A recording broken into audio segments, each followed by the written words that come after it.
é o Carlos. Para quem não conhece, é meu marido, tá?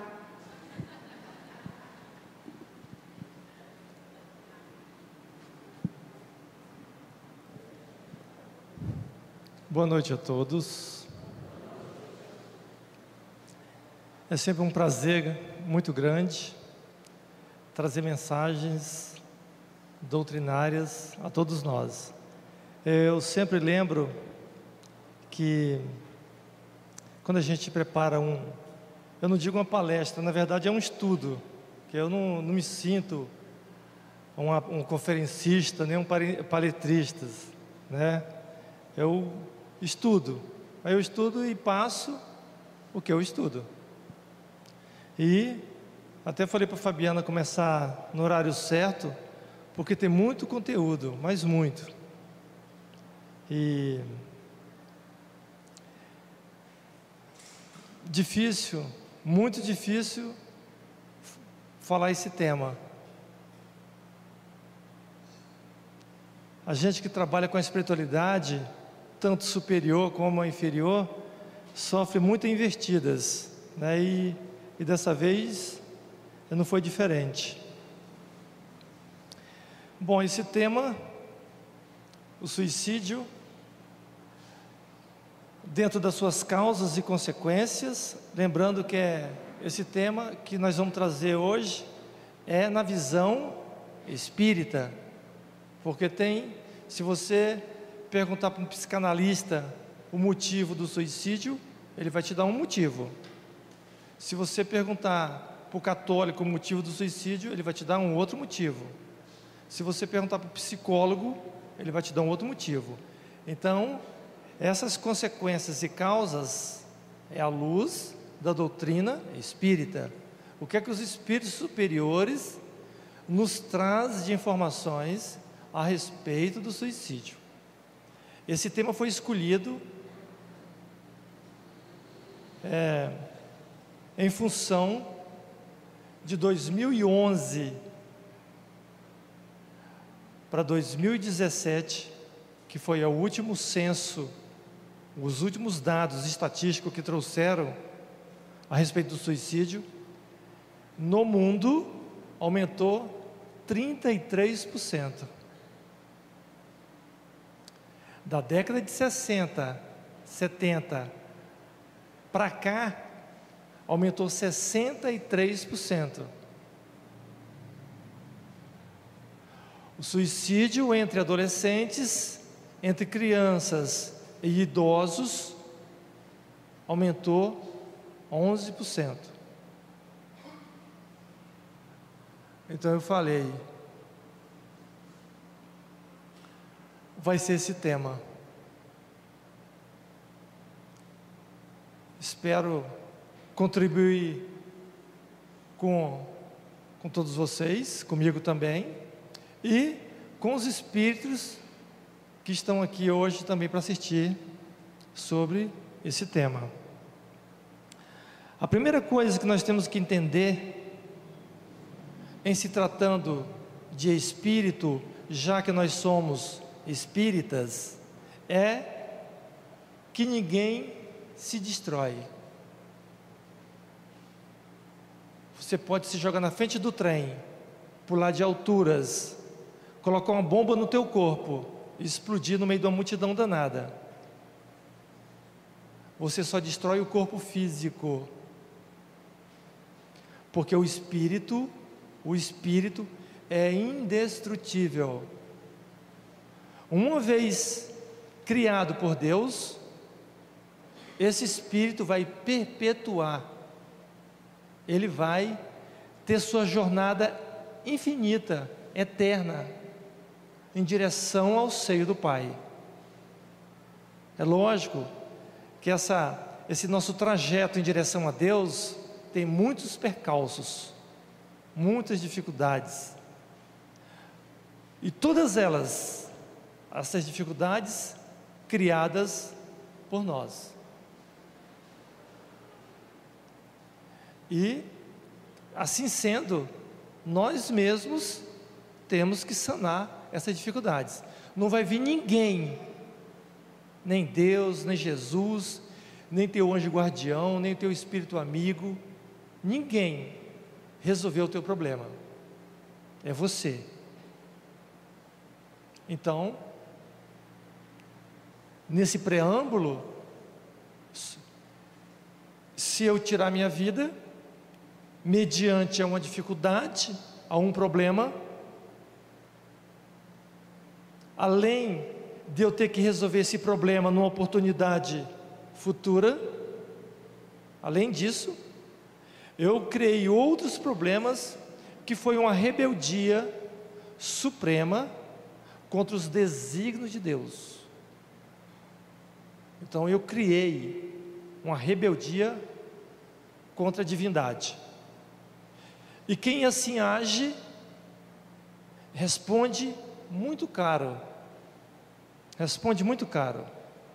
É por isso que os Espíritos nos trazem notícias de regiões tenebrosas, regiões muito complicadas, criadas pela própria mente das pessoas, que no universo tudo é energia. Lembre-se disso, que essa frase vai ser repetida várias vezes durante esse estudo da noite, vai ser repetida várias vezes.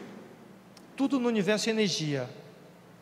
Então, se eu me suicido, as minhas energias, que são compatíveis com as mesmas energias de outros suicidas, nós, através da ideoplastias, nós criamos regiões tenebrosas, onde nós vamos purgar e amargar situações por muito tempo. Algumas considerações diante do suicídio. Tanto na literatura eu já vi isso, e também como a gente participa de trabalho mediúnico, quantos espíritos que vêm suicidas e falando assim, eu pensei que eu tinha morrido. É uma surpresa para ele continuar vivo. Certa ocasião, não sei se esse ano ou ano passado, nós atendemos um espírito suicida, que ele tinha colocado, Unabomber, ele tinha colocado bombas, dinamite no corpo, entrou numa sinagoga e explodiu, matando a si mesmo e várias pessoas. E ele esteve aqui, dizendo que como que ele podia estar ali, se ele se matou, e que o intuito dele era ir para Alá, era ir para Deus. A linguagem dele de Deus é Alá. Como que ele podia estar ali? Então foi uma surpresa para ele, e para a maioria das pessoas que vivem em estado de ignorância, que acha que essa vida é uma única vida, que a vida não tem continuidade, que existe vida após a vida, as pessoas têm uma surpresa muito grande. Uma outra consideração é que todos os suicidas, todos, eles sofrem. Uns vão sofrer num grau maior e outros vão sofrer num grau menor, mas todos vão sofrer. O que vai demandar essa graduação de sofrimento é os atenuantes e os agravantes, tá? Todo delito, inclusive aqui na nossa lei, tudo tem um atenuante e um agravante. Vamos imaginar uma pessoa no estado de alienação mental, ela se suicida, ela vai ter o atenuante, porque ela não estava de posse da sua real consciência, ela estava alienada, estava no estado de loucura. Porém, eu vou dar o exemplo de nós aqui. Eu vejo muitos rostos aqui, de velhos tempos, assistiu várias palestras, já leu alguns livros, e sabe da continuidade da vida, e sabe que é um delito terrível o suicídio. Então nós já sabemos disso. Então nós sabemos disso, e mesmo assim nós cometemos o suicídio, nós temos um agravante. Então, entre o ignorante e o que sabe, no ignorante ele vai ser atenuado, e no que sabe será agravado. E Jesus falou isso numa das suas passagens: a quem muito foi dado, muito será cobrado. Então aquele que tem conhecimento, né, ele vai ser cobrado dele.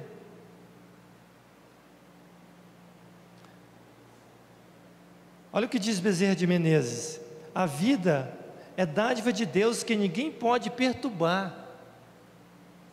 Todos os seres sencientes, todos os seres inteligentes desenvolvem um programa na escala da evolução, demandando plenitude,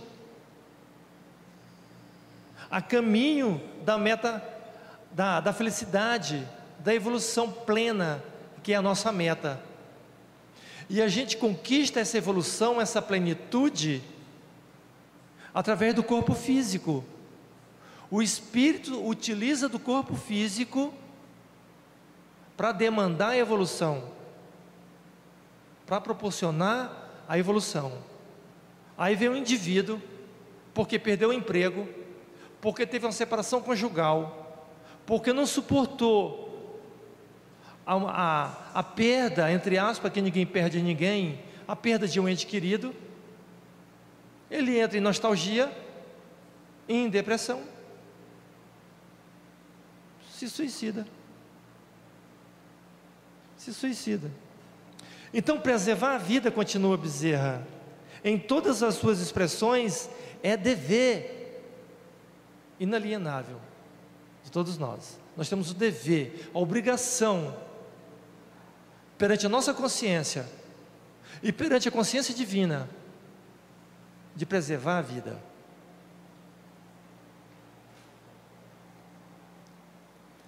Para que vocês saibam, existe dois tipos de suicídio. Existe o suicídio direto, aquele que o indivíduo manifesta o desejo de morrer, ele quer morrer, e ele faz os planos, ele planeja, ou ele vai tomar veneno, ou ele vai pular de alturas, ele vai se jogar debaixo do trem, ou ele vai se enforcar. Ao enforcamento, eu vou mostrar uma estatística para vocês, o percentual de enforcamento é altíssimo. Então ele vai se enforcar, vai dar um tiro, vai, sei lá, ele vai fazer alguma coisa, ele vai planejar. Então é suicídio direto. Mas nós não podemos esquecer, e convém ressaltar, que nós temos o suicídio indireto. O suicídio indireto é aquele que o indivíduo não planeja, ele não quer se matar, porém ele paulatinamente elimina as energias vitais do corpo físico dele, que é como uma bateria. Quando a gente vai nascer, é como você compra um carro, que ela vem com uma bateria, aquela bateria vai durar 3 a 4 anos. Nós também, quando você está no planejamento reencarnatório, é falado para você que você vai viver 80, 70, 90, aí vem uma bateria com você, o fluido vital, para você viver aquela quantidade de tempo. Aí eu fumo, eu uso drogas, eu uso da gula, da sexolatria, eu sinto raiva, eu tenho um ódio, eu tenho mágoa. Então todos esses sentimentos e essas ações, ela vai minando paulatinamente a energia vital. Suicídio inconsciente. Mas não é do inconsciente que nós vamos falar. O que se tornou uma chaga na humanidade é o suicídio consciente. É aquele que o indivíduo deliberadamente planeja e deseja o seu extermínio. A definição de suicídio é a ação do indivíduo por termo intencionalmente na sua vida. E lembrando que o suicídio é um ato exclusivamente humano. Os animais não se suicidam. Então, se ele é um ato exclusivamente humano, certo? Ele é voltado para a razão. O indivíduo pensa. Ele tem inteligência contínua, que a nossa inteligência é contínua. A dos animais são inteligência fracionada. Então só nós planejamos o suicídio e o desejamos. Só nós nos metemos em dificuldades por causa dos nossos próprios atos.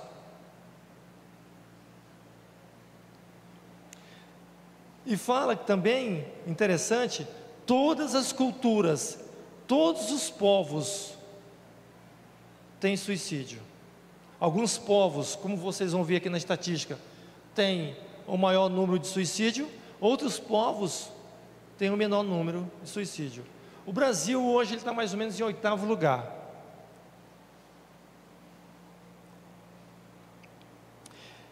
E fala os espíritos, de todos os desvios, o suicídio é o pior de todos, porque ele representa uma suprema rebeldia aos desígnios de Deus.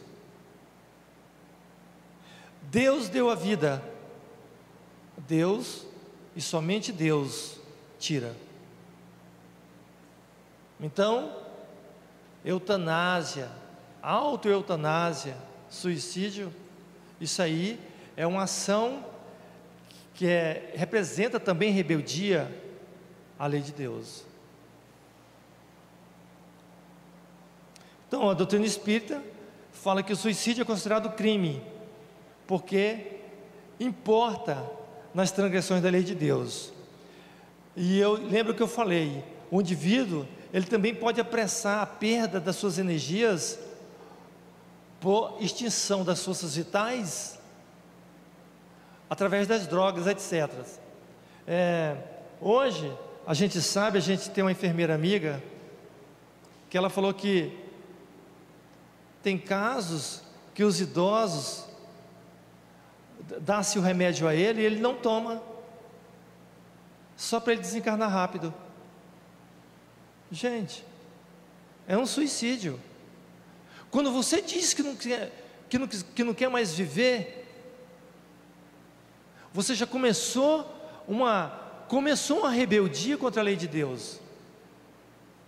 E quando você executa o ato, aí você chegou no ápice. Você chega no ápice. Um pouco de estatística para vocês entenderem como que está o nível de suicídio no Brasil e no mundo. Bom, a cada ano, olha só as cifras, gente.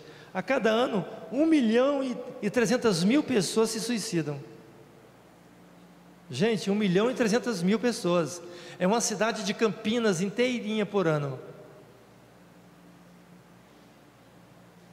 A cada 40 segundos, alguém morre pelo suicídio. 40 segundos. Imagina, nós vamos ficar aqui mais ou menos uns 55 minutos. Dá quantos segundos? Quantas pessoas só durante esse tempo dessa explanação cometeram suicídio?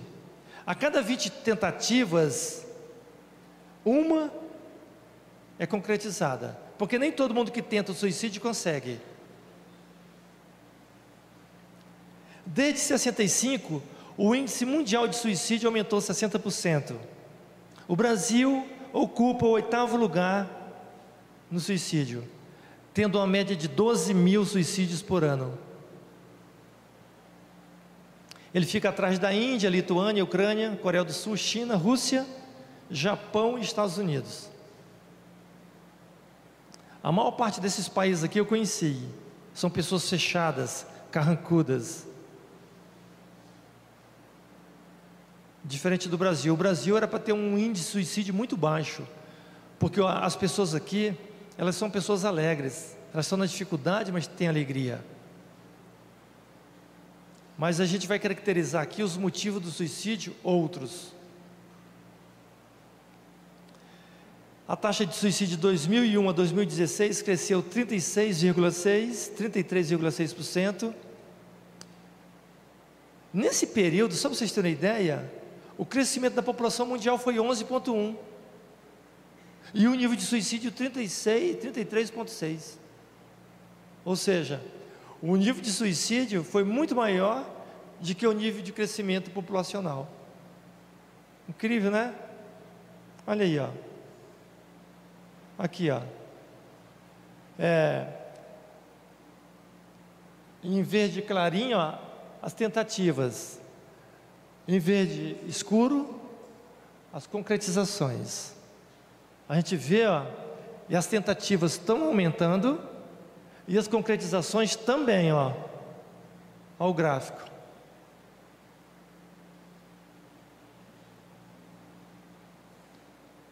A taxa de suicídio por 100 mil habitantes. E pegaram um grupo amostral de 15 a 29 anos. Gente, ó, olha o Brasil aqui, ó, 6,9 para cada 100 mil habitantes. 6,7 pessoas se suicidam por ano para cada 100 mil habitantes. Nós temos mais ou menos hoje 230 milhões de habitantes. Fizermos a conta aqui, vai dar aqueles 12 mil pessoas. Mas o que se colocou em pauta aqui, ó, são os jovens. Jovens.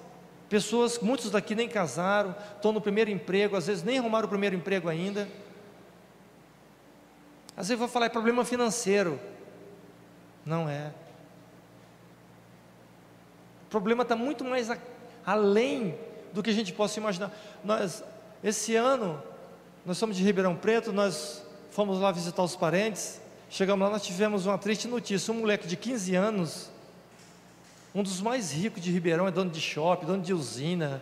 Só para vocês terem uma ideia, o pai e a mãe vão trabalhar cada um num helicóptero. São muito ricos. O moleque foi lá para o heliponto e pulou lá de cima. A mãe de manhã mandou a irmã de 14 anos chamá-lo para tomar café, não achou, bateu na porta, não abriu, arrebentaram a porta, não estava no quarto. Aí foi olhar lá na sacada lá embaixo, lá estava o moleque. É dinheiro? Não creio. Não creio que seja dinheiro. De 2011 a 2016, ó, nós tivemos 62.804. Desse percentual aqui, ó, 21% são mulheres, 79 homens. Desse total, 62% enforcamento. O resto é envenenamento por agrotóxico, veneno comum, tiro, pulo de alturas, se jogar na frente de trem, e etc, etc, etc. Aqui está alguma estatística. Ó, enforcamento. Primeiro lugar. Segundo lugar, nós temos envenenamento. E aqui desse lado nós temos o suicídio, propriamente dito, e daquele lado nós temos as tentativas. Aí, quando somado as tentativas com a concretização, aí nós temos envenenamento por agrotóxico em primeiro lugar. Mas as pessoas amam mesmo se enforcar. E eu não pus aqui os dados, mas geralmente os homens gostam de se matar de uma forma mais dura, mais densa, mais pesada, e a mulher de uma forma mais leve. É por isso até acredito que muitas vezes elas escapam da morte. Às vezes, por exemplo, eu tive uma prima muito tempo atrás, ela tomou veneno. Pegou ela a tempo, arrombaram a casa, deram leite para ela, fizeram um monte de coisa, lavagem estomacal, não sei o que, ela escapou. mas se ela tivesse dado um tiro na cabeça, dificilmente ela teria escapado. Que é as formas que os homens escolhem, eles escolhem as formas mais pesadas, as mulheres mais leves. E a história? Como é que é o suicídio na história? Os hebreus, segundo a história, foi o povo que menos se suicidou. Aí eu fui ver por quê. Os hebreus, eles eram monoteístas, acreditavam só num Deus, tinham uma fé incrível. Eles acreditavam de um pai sempre os protegendo, sempre os zelando por eles, que é o que devia acontecer com nós. Temos a ciência de um pai soberanamente bom e justo, que nos zela, que nunca nos abandona. E é o que os hebreus tinham. Depois disso, lá na Renascença, lá no século 14, 13, 14, 15, teve uma liberdade religiosa. Aí o índice de suicídio foi no topo. Aí você vai falar assim, Carlos, o que tem a ver a liberdade religiosa com suicídio? A religião, o credo, não a doutrina espírita. A doutrina espírita explica, você é livre para cometer qualquer ato, mas você vai responder pelo ato que você cometeu. É uma lei de ação e reação, ponto. Outras religiões falam que se você fizer isso, certo? Você vai para o mármore do inferno e não vai sair de lá. Então a pessoa, ela fica temerosa. Muitas pessoas não cometem suicídio por temor, não é por conhecimento. Que foi o que aconteceu lá na época da Idade Média, que foi depois da Renascença, que as pessoas, o índice de suicídio foi lá embaixo. Por quê? Porque na Idade Média a igreja começou a intervir muito na vida das pessoas, e aquele que cometia suicídio, ele era abominado, e todo mundo tinha medo de morrer e ter a abominação da igreja, ser excomungado, ser ultrajado, ninguém interceder por ele, mesmo ele estando lá no inferno, segundo as palavras, ninguém interceder por ele. Então as pessoas ficavam com medo e não cometiam suicídio. Um suicídio famoso, o suicídio de Cleópatra, todo mundo lembra disso. Ela mete a mão num cesto, lá tinha uma cobra, e a cobra pica ela fez isso a propósito. No Oriente Médio, os homens bomba são muito comuns. Suicídio coletivo, quem não lembra do Tim Jones? Tim Jones na década de 70, um americano, ele veio aqui para as Guianas e fundou uma seita aqui nas Guianas, onde aquela seita, todo mundo num dia tal e qual ia se matar, ia todo mundo para Deus, e ele fez todo mundo tomar veneno, esse tal de Tim Jones. Depois a polícia chega para pegá-lo e ele dá um tiro na cabeça.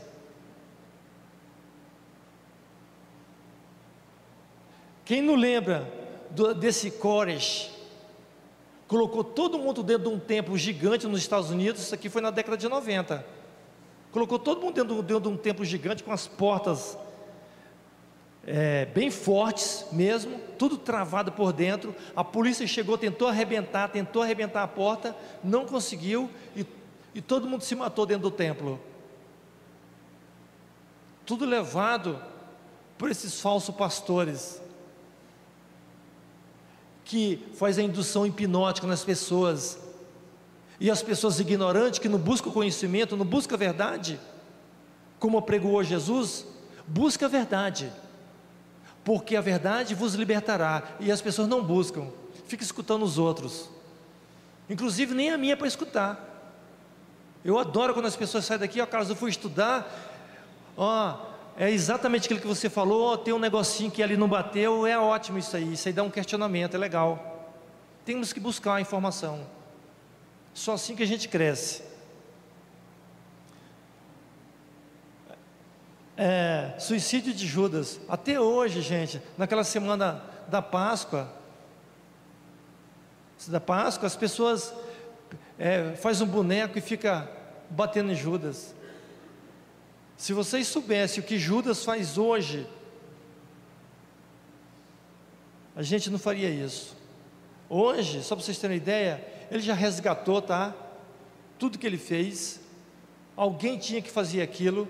Infelizmente foi ele. A sua última existência na terra foi como Joana d'Arc. Foi traído também. Foi traída também. E morta. E hoje, junto com Maria de Nazaré, Judas coordena vários hospitais na espiritualidade destinados a suicidas. Então só o ignorante pega o boneco e vai bater, porque afirma-se que nessa época Judas ele fica introvertido, fica pensando muito, por causa da emanação dos pensamentos das pessoas que vai irradiando até ele.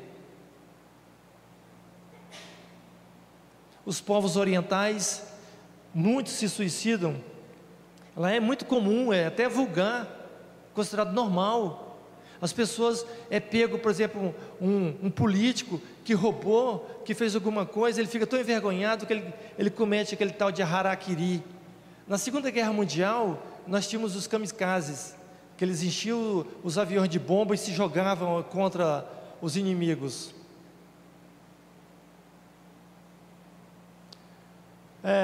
Nós temos o suicídio, vocês não conhecem, mas vão conhecer hoje, o suicídio de Alberto Santos Dumont, o nosso criador da aviação. Na verdade, Santos Dumont teve mais de 300 inventos, o mais famoso deles foi a aviação.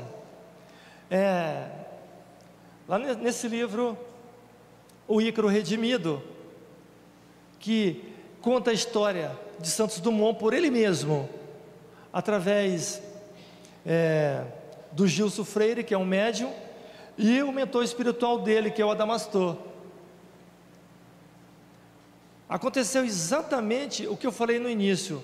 Santos Dumont se suicidou, ele já estava com tendência suicida, ficava um sobrinho dele o tempo inteiro com ele, para ele não se suicidar.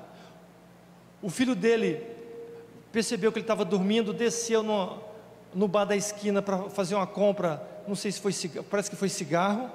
Quando voltou, o Santos Dumont, ele estava enforcado dentro do banheiro, se enforcou com a gravata. Ele viu que não morreu, se rebelou. Aí, gente, acontece um processo com o rebelde, porque a maioria das pessoas se matam e se arrepende. Nossa, eu me matei, não morri, a minha família vai ficar sofrendo, e agora? Ela se arrepende. Mas se a pessoa, ela continuar rebelde no plano espiritual, ela vai entrando num processo de ovoidização, que é o que os espíritos chamam de segunda morte. Ovoidização é isso, nós temos o nosso perispírito. Quando a gente desencarna, a gente vê a pessoa como ela era antes, pelo perispírito. Se você tiver algum ente querido que morreu e você sonha com ela, ou você tem mediunidade e ela aparece para você, é o perispírito dela que aparece, tá? No mesmo formato de como ela era viva. Porém, o processo de rebeldia, ele cria uma ovoidização. Ovoidização, ele perde essa forma, ele perde a forma humana, e ele vai entrando num processo de ovoide. Além dele se restringir, vai ficando pequeno, ele perde a forma humana. E aí, até atingir esse aspecto aqui, ele atinge esse aspecto, fica uma bola. Ali é uma consciência pulsante, sem forma humana, mas é uma consciência pulsante. Foi exatamente isso que começou a acontecer com Santos Dumont. Porém, Santos Dumont tinha muito mérito,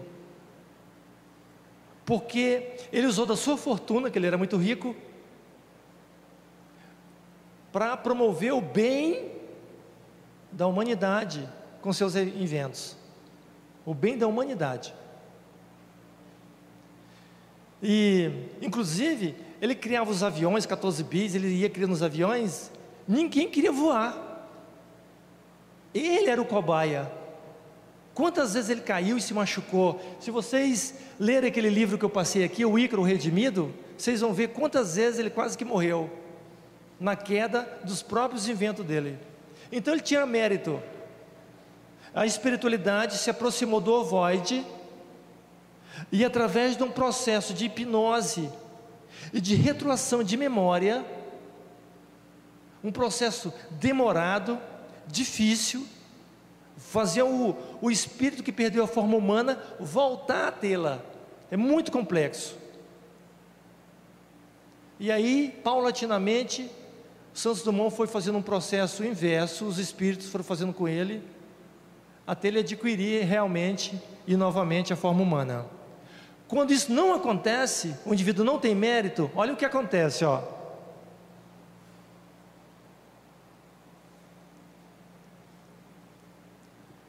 Aonde estão essas setas aqui, ó? Aqui tem um ovoide, aqui outro e aqui outro. Tem 4 ovoides aí, podia ter muito mais. Esses ovoides, nas mãos de espíritos maléficos, eles pegam, implantam esses ovoides em pessoas comuns, em nós. Tem raiva de mim, e eles querem provocar uma dor de cabeça severa, uma enxaqueca que não se cura. Eles pegam um ovoide, implanta no meu campo mental, pronto. Eles querem detonar meu joelho, eles implantam o ovoide no joelho, detonar a coluna, então eles vão implantando ovoides. E aqueles ovoides implantados, vamos lembrar, são seres humanos, são pessoas restringidas.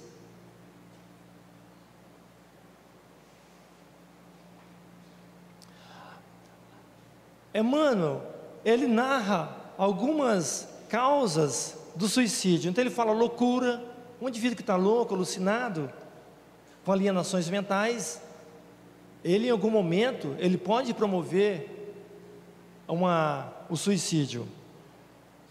O indivíduo com esgotamento nervoso, né?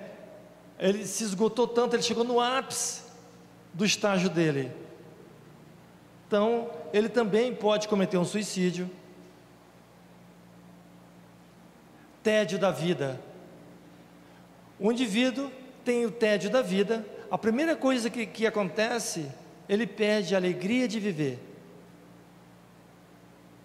Ele perde o gosto pela vida. Ele se acha o último dos últimos, que ninguém olha por ele. Ele está no meio de uma multidão, mas ele se sente só. Ele se sente na solidão, mesmo rodeado de amigos. Às vezes ele conversa, ele ri, ele brinca, mas no encontro dele está dizendo: você está na solidão, você é triste, você não tem essa alegria, você está no teu tédio da tua vida, você perdeu a alegria do viver. Orgulho ferido. Orgulho ferido, nos 2 casos que eu vou mostrar aqui para vocês, os 2 casos foi do orgulho ferido. O indivíduo era ele fazia importação e exportações de vinhos em Portugal, quebrou, faliu. Ele envergonhado, o orgulho dele ferido, machucado, ele foi lá e deu um tiro na cabeça. Esse relato está lá no livro Memórias de um Suicida, da Ivone Pereira do Amaral, médium. Moléstias consideradas incuráveis. Muitas pessoas têm uma moléstia, têm uma doença incurável, ele fala assim: é melhor abreviar isso. Então ele vai lá e se mata. Indução de terceiros. Indução de terceiros. Esses terceiros, eles podem ser encarnados, desencarnados, num processo obsessivo. E por último agora, gente, tem uns joguinhos. Você já deve ter visto aí, ó, uns joguinhos que vai levando o jovem a cumprir metas, cumprir metas, cumprir metas. A meta final dele é ele se matar. É uma indução. Indução. Então temos que ficar atento. Quem tem netos, adolescentes, filhos, sobrinhos, alunos, fiquem atentos. Agora, eu estudando tudo isso que eu passei até agora, o que leva realmente o indivíduo ao suicídio, gente, é falta de fé. De acreditar em si mesmo, primeiramente. Porque Jesus falou: vós sois deuses, vós podeis fazer o que eu faço e muito mais. Dentro de você tem luz, faça brilhar a vossa luz. E se eu não acreditar em mim, eu ainda tenho os amigos espirituais, eu tenho Jesus que veio aqui, deu seu exemplo, e disse que estaria conosco até o fim dos tempos. Você sabe o que é isso? Um espírito de orbes crísticas está conosco até o fim dos tempos. É uma grandeza incomensurável. E a gente tem falta de fé. Essa falta de fé muitas vezes, gente, é falta de base religiosa. Qual religião, Carla? Espírita? Não, qualquer um. Eu já mostrei aqui para vocês que na época que a religião atuava no indivíduo, o índice de suicídio foi lá embaixo, mesmo que seja por medo, mesmo que ele tenha medo de ir para o mármore do inferno. Mas vale a pena. Vale a pena. Temos que levar os nossos entes queridos, nossos filhos, netos, sobrinhos, na evangelização, na igreja, na mocidade. Nós temos que fazer ele se desenvolver. Nós temos que ele perceber que tem uma divindade, que tem um Deus que nos zela, que é soberanamente bom e justo, que nos criou e quer que a gente retorne ao seu seio. Ele precisa ter esse conceito. A gente não pode crescer e ser competitivo. Você tem que estudar para ser médico, para ser advogado. E o que mais? Só isso? Não. Isso aí também é importante. Mas tem que formar o caráter do indivíduo. Tem que dar para ele sustentação, amparo, base. Que é para quando vir a tormenta, ele tomba até. Ele vai para cá, ele balança. Mas ele não cai. Ele não cai. Porque ele tem base. Essa base, ela está dentro do aspecto religioso e ela está dentro do seio familiar. Comecei a imaginar os tempos aqui, por que esse nível de suicídio aumentou? É simples. É simples. A família se repartiu. A família se triturou. Pai de manhã sai para um local, a mãe sai para o outro. O filho vai para a escola, fica o dia inteirinho ali. Aí a mãe chega, fica um pouquinho com ele, o menino já dorme. No outro dia repete, o ano que vem repete. Final de semana, não vou levar ele na igreja e nem na instituição religiosa, porque ele tadinho. Ele acordou toda a semana inteira cedo. Deixa ele dormir até tarde. Aí vem a Joana de Ângeles, mentora espiritual do Divaldo, e diz assim: criança evangelizada hoje, homem de bem amanhã. Então, o filho nem tem um respaldo religioso e nem um respaldo dos pais. Quantos filhos são criados por empregados? Fica sob a tutela da avó. Não que a avó não seja uma boa criadora, não. Mas o filho não tem identidade. A avó muitas vezes deixa ele fazer isso, aquilo e aquilo. Quando chega em casa a mãe não deixa. Então ele não tem identidade psicológica. E consequentemente foge à base. Então isso temos que pensar.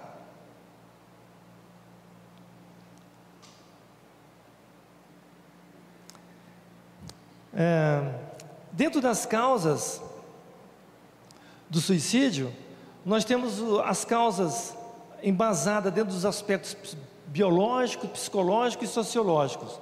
Dentro do biológico diz que o pai e a mãe que fora suicida outrora ou tem tendência, esse gene passa para o filho.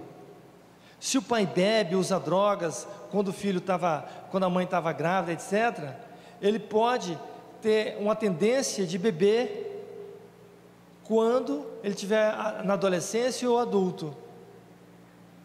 E a bebida, as drogas, ela é um salto para o suicídio.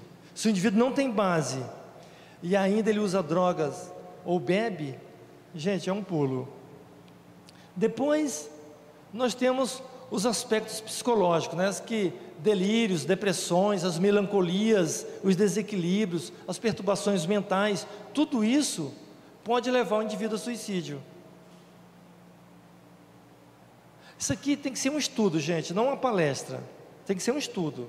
Por quê? Porque aqui nós teríamos que abordar que cada uma dessas situações, depressão grave, melancolia, desequilíbrio, tudo isso que leva ao suicídio, antes de chegar nesse estágio aqui, o indivíduo é oração. Ele se deixou levar, ele se deixou ficar melancólico, ele se deixou ficar depressivo. Porque até você atingir um estágio crítico, psicológico e mental, ele começou no passo a passo, veio lá de baixo, vai aumentando, até chegar no crítico. Aí quando está no crítico, ele se suicida mesmo. Mas mesmo assim o indivíduo é culpado, viu?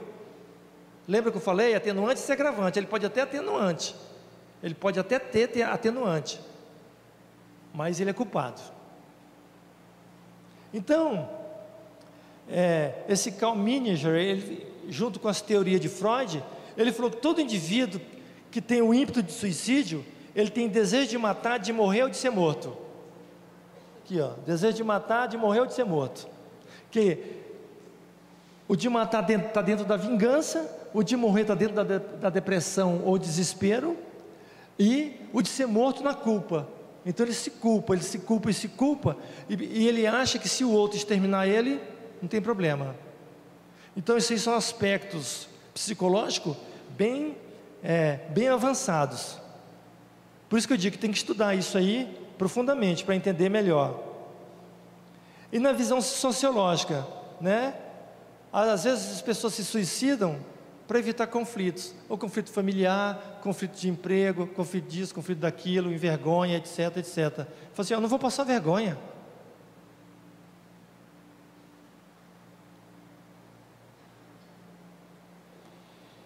Esse Émile Durkheim, ele é um psiquiatra francês, e ele fala dos 3 tipos de suicida. Ó, o egoísta, aquele que se mata para não sofrer mais. Ele fala do suicida altruísta, que é aquele que se mata para não dar trabalho aos outros. E o anômico, que eles têm desequilíbrio social ou econômico, ele faliu, ele quebrou, ele se sente vergonha, tudo, e ele vai e põe termo na sua vida. Agora as consequências, ó. Nós temos consequência moral, que o indivíduo, como eu falei que ele fica vivo, ele tem dor, tem ressentimento, tem remorso, é dor moral. Nós temos a espiritual. Espiritual, eu dou um tiro na cabeça, o meu perispírito, ele vai ficar com a mácula no campo mental. Dou um tiro no coração, no centro cardíaco, e assim por diante.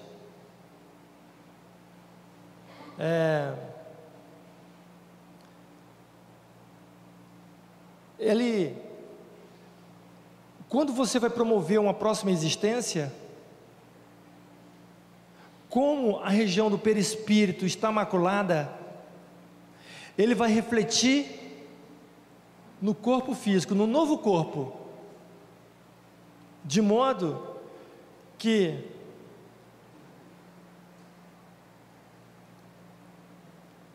vou contar duas situações aqui só para vocês entenderem.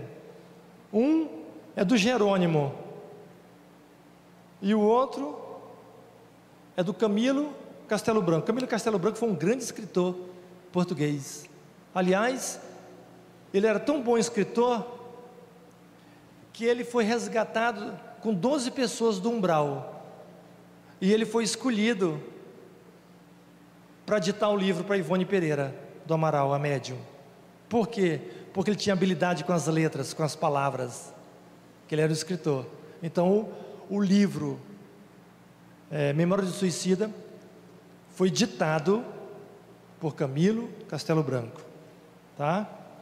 Os dois, um era importador de vinho, faliu, deu um tiro no vidro, renasce depois e não vai ter filho, vai ser abastado de novo, vai ter bastante dinheiro, mas ele vai abrir instituições voltadas para as crianças órfãs.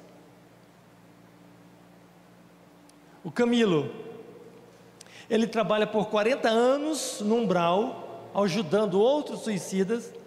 Depois ele sai de lá, reencarna, ele começa a ficar cego aos 40 anos e ia desencarnar aos 60, que ele também tinha dado um tiro no ouvido. Aí você vai falar assim: Carlos, o que tem a ver a cegueira dele? O resgate dele é cegueira? Ia ser cegueira. Aí eu vou contar a história dele rapidinho.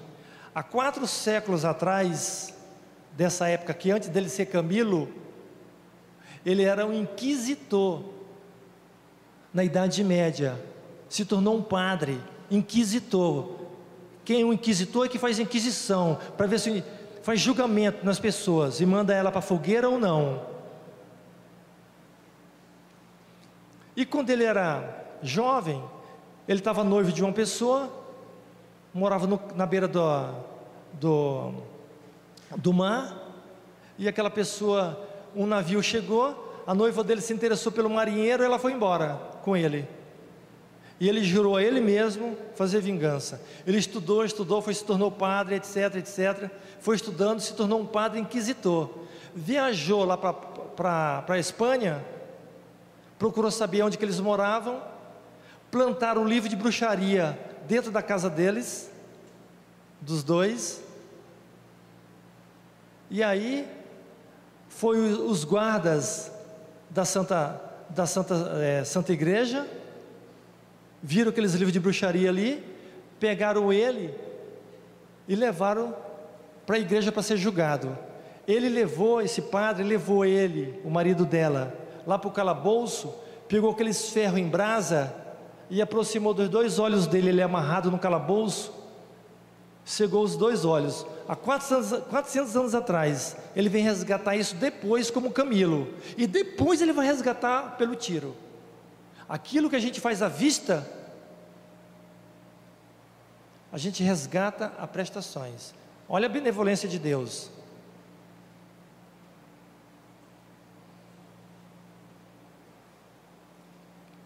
Isso aqui é legal, ó.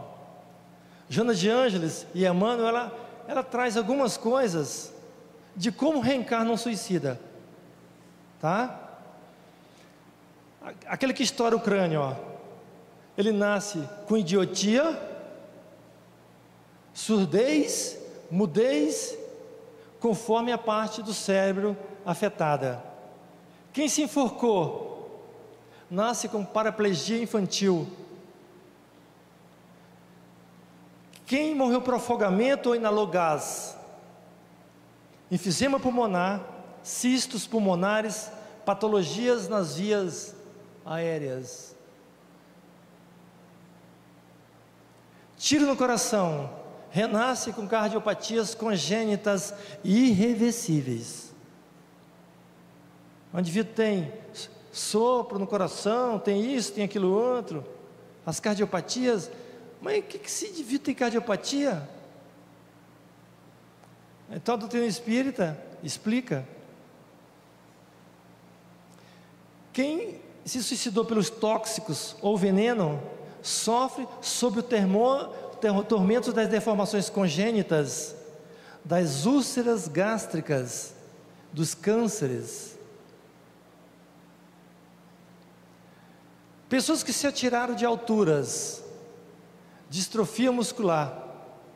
A pessoa nasce normal, chega um belo dia que ela vai perdendo a força dos músculos, vai perdendo, aí ela vai ter que ir para a cadeira de roda, vai lá, aí até fica só a cabeça, não mexe mais nada. Distrofia muscular progressiva. Osteite, dor nos ossos, processo de inflamação nos ossos que dói, reumatismo, artrite reumatoide, nanismo, os anões, pessoas anão,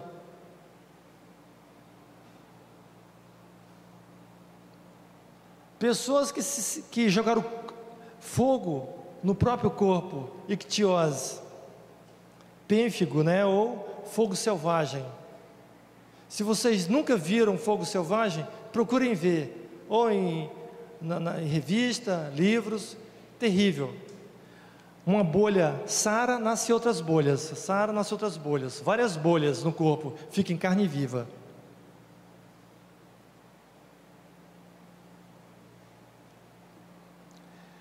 Aqui tinha uma palestra, um trecho do Divaldo contando sobre a morte, o suicídio da irmã. Não vai dar tempo, mas busquem lá, suicídio da irmã do Divaldo, vocês vão achar, e é legal pra caramba.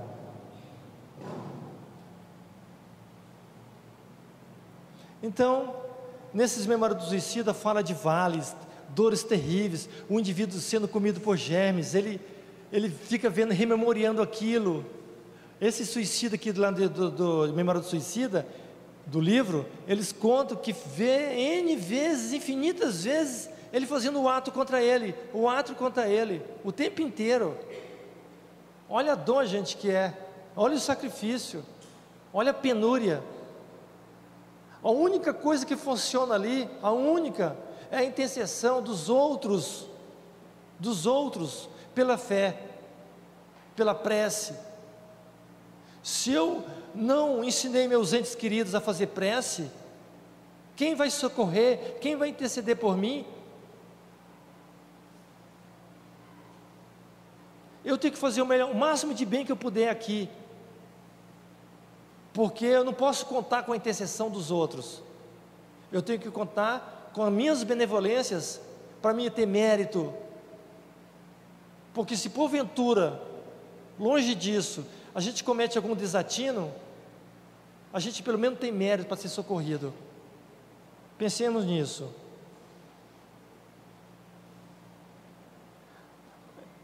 Eu queria falar da prevenção, Aqui, a Casa Espírita aqui, para quem não sabe, nós temos atividades a semana inteira. Então isso é prevenção, entrar numa atividade, receber, fazer prece, tomar passe, estudar, para discernir, para abrir a mente, trabalho no bem. Aqui dia de sábado nós temos o Alta de Souza, agrupe-se, gente, entre em alguma frente de trabalho. Essa casa espírita é muito longe para mim, vai em outra, vai em alguma instituição, começa a auxiliar, trabalha no bem, incansavelmente. Tem gente que diz que eu só vou trabalhar quando eu me aposentar. Gente, às vezes nem chega a nossa aposentadoria, a gente morre antes, ou quando chegar você está todo cheio de sequela, você não consegue ir. Vai agora, ouvir boa música. Hoje nós só temos lixo de música, mas se você peneirar, você vai achar música boa, que internece o espírito, que adocifica a tua alma. Tem muita música boa, gente. Música, ela mexe com molécula a molécula do corpo, ela te coloca no outro estado dimensional, ela mexe com tua vibração, e a vibração salutar, ela promove saúde.